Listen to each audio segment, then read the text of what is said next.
Hey guys, in this video we're going to discuss finding the domain of a function from its equation. The domain of a function is the set of all x values that are in the function. Remember that a function is a type of relation, and a relation is just a set of ordered pairs. So the domain is all of the x's out of all of those ordered pairs. When we're looking at the function as an equation, in an equation the domain is all of the x values that are in the solution set for that particular function. We're going to find the domains for three different types of functions. These functions are going to be polynomial functions, which could look something like this. F of x is equal to x squared plus 3x minus 2. Okay, that's a quadratic function. Linear equations are also functions, such as f of x is equal to x plus 9. Okay, or third degree functions, fourth degree polynomial functions, fifth degree, and so on and so forth.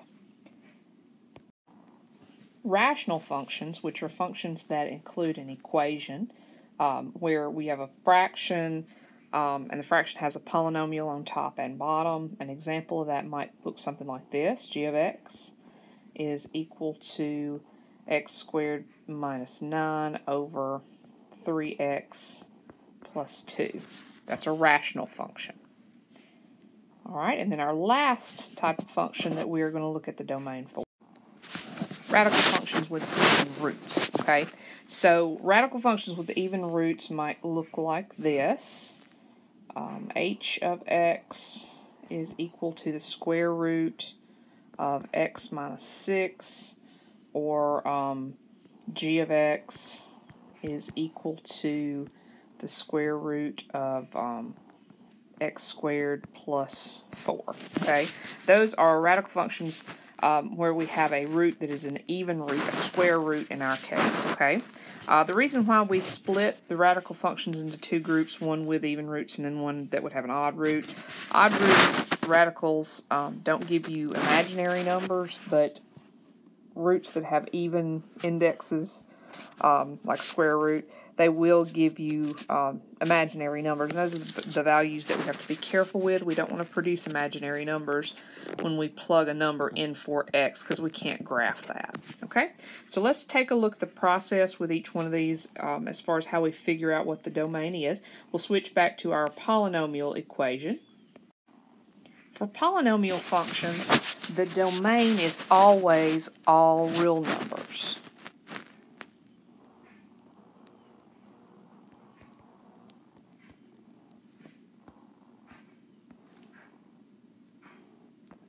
In interval notation, we use negative infinity to positive infinity to show that. Now, sometimes you may just see it written out as all real numbers.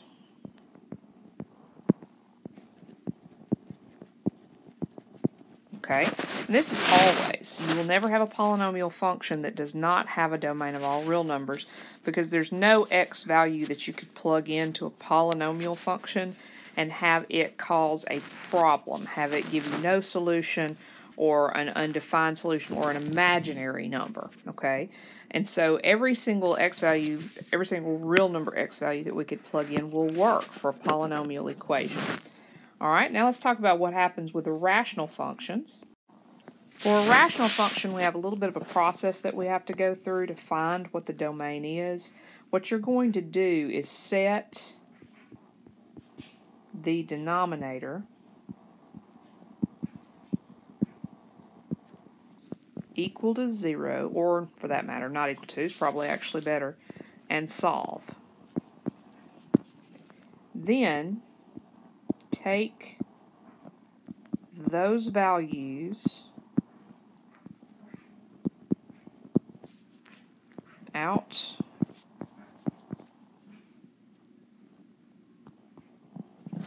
of the set of all real numbers.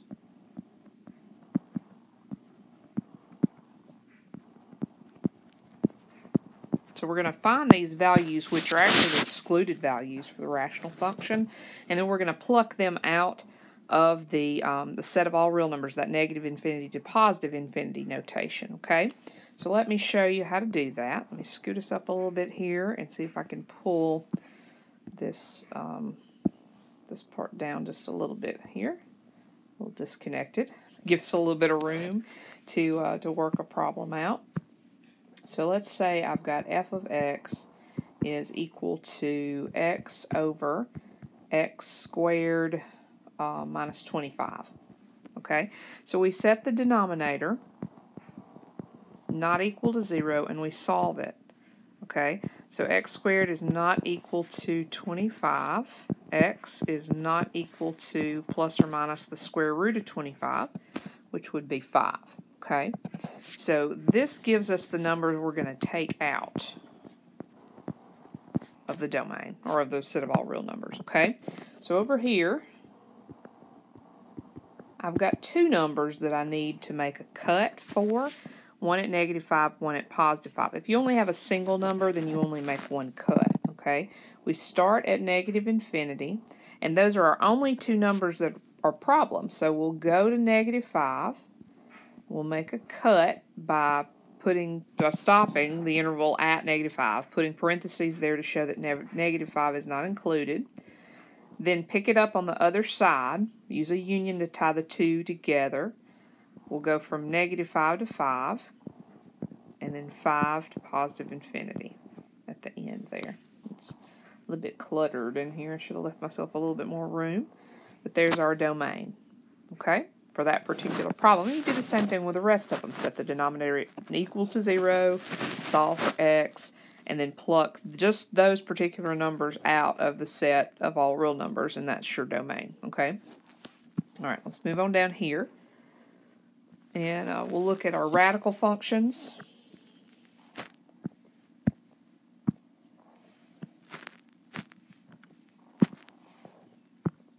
All right, the way that you find the domain of a radical function where you have an even root is you set the radicand, that's the part underneath the root, greater than or equal to 0, because you want to have a positive number under the radicand. You do not want imaginary numbers. We can't graph them, so they can't be in the domain, okay? You set it greater than or equal to 0 and solve, and then that is your domain.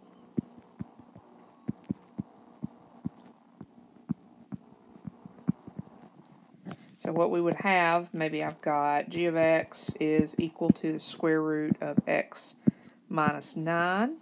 So I set x minus 9 greater than or equal to 0, and I solve it. Remember, all of your same rules apply here as for any other inequality. It's just a little plain linear inequality. But if you do have to divide or multiply both sides by a negative, you will need to flip the symbol. I don't have to do that here. I just add 9 to both sides, and it tells me that x is supposed to be greater than or equal to 9, so the domain is going to be all values bigger than 9, so that would start at 9 and go off to positive infinity, and that's our domain here. So each one of them processes just a little bit differently. But you're finding the same thing for all of them. You're finding all the x's that you could use, okay? All the x's that won't give you any trouble if you plug them into that particular function. All right? That's the end.